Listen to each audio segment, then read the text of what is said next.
ഇന്ന് കുടുംബത്തിലും ജോലിസ്ഥലത്തും സമൂഹത്തിലൊക്കെ കുറ്റപ്പെടുത്തലുകൾ, പഴിചാരലുകൾ എന്നിവ ധാരാളമായി കണ്ടുവരുന്നുണ്ട്. ഇതിൽ മനംനൊന്ത് പലപ്പോഴും ഉത്കണ്ഠാരോഗം, വിഷാദരോഗം എന്നിവയിലേക്ക് നയിക്കപ്പെടാറുണ്ട്. അങ്ങനെ നയിക്കപ്പെടുന്ന ആളുകൾ പലപ്പോഴും അവരുടെ ജീവിതം ദുസ്സഹമായി തീരുന്നത് നാം കാണാറുണ്ട്. ആളുകൾ പലപ്പോഴും മറ്റുള്ളവരെ കുറ്റപ്പെടുത്താൻ പ്രേരിതരാകുന്നത് എന്തുകൊണ്ടാണ്? ഇങ്ങനെ കുറ്റപ്പെടുത്തുന്ന ആളുകൾ ചിലപ്പോൾ അവരുടെ റെസ്പോൺസിബിലിറ്റിയിൽ നിന്ന് ഒഴിഞ്ഞു മാറാനോ അത് ഏറ്റെടുക്കാനുള്ള ഒരു മനസ്സിന്റെ പ്രശ്നങ്ങൾ കൊണ്ടൊക്കെ ആയിരിക്കാം കുറ്റപ്പെടുത്തുന്നത്.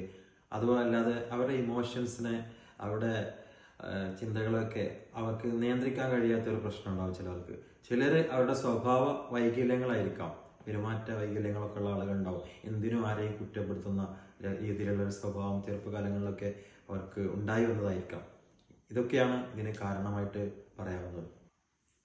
മറ്റുള്ളവരുടെ കുറ്റപ്പെടുത്തലിനെ വ്യക്തികൾ എങ്ങനെ കൈകാര്യം ചെയ്യണം?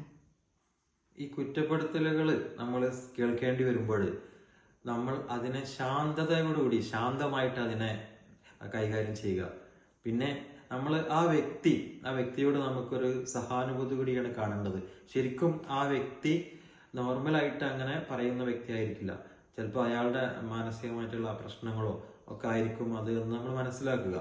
എന്നിട്ട് ആ വ്യക്തിയുമായിട്ട് നമ്മളൊരു ഓപ്പൺ കമ്മ്യൂണിക്കേഷൻ, ഒരു എഫക്റ്റീവ് കമ്മ്യൂണിക്കേഷനിലൂടെ ആ പ്രശ്നങ്ങള് ശാന്തമായ സാഹചര്യത്തിൽ അത് പരിഹരിച്ച് മുന്നോട്ട് പോവുകയാണ് അങ്ങനെയുള്ള പ്രശ്നങ്ങളിൽ ചെയ്യേണ്ടത്. കുറ്റപ്പെടുത്തലിന് വിധേയമാകുന്ന വ്യക്തികൾക്കുള്ള മാർഗനിർദ്ദേശങ്ങൾ പറഞ്ഞുവല്ലോ. എന്നാൽ നിരന്തരം കുറ്റപ്പെടുത്തുന്ന വ്യക്തികളുണ്ടല്ലോ, അവർക്ക് നൽകാനുള്ള എന്തെങ്കിലും നിർദ്ദേശങ്ങൾ പറഞ്ഞു തരാമോ? എന്തിനും ആരെയും കുറ്റപ്പെടുത്തിക്കൊണ്ടിരിക്കുന്ന ഒരു സ്വഭാവമുള്ള ആളുകളുണ്ട്. അത് അവർക്കൊരു ശീലമായി മാറിയിട്ടുണ്ടാവും. അങ്ങനെയുള്ള ആളുകൾ ഒന്ന് സ്വയം ചിന്തിക്കുക.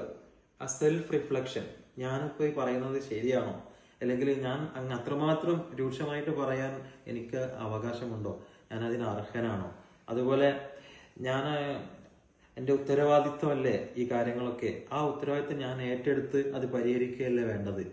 അതുപോലെ തന്നെ ആ വ്യക്തിയുമായി വളരെ ഫലപ്രദമായ ഒരു ഓപ്പൺ കമ്മ്യൂണിക്കേഷൻ നടത്തി നല്ല ഒരു സാഹചര്യത്തിൽ ഈ പ്രശ്നത്തെ എനിക്ക് എങ്ങനെ തീർക്കാൻ കഴിയുമെന്നുള്ളതാണ് ചിന്തിക്കേണ്ടത്.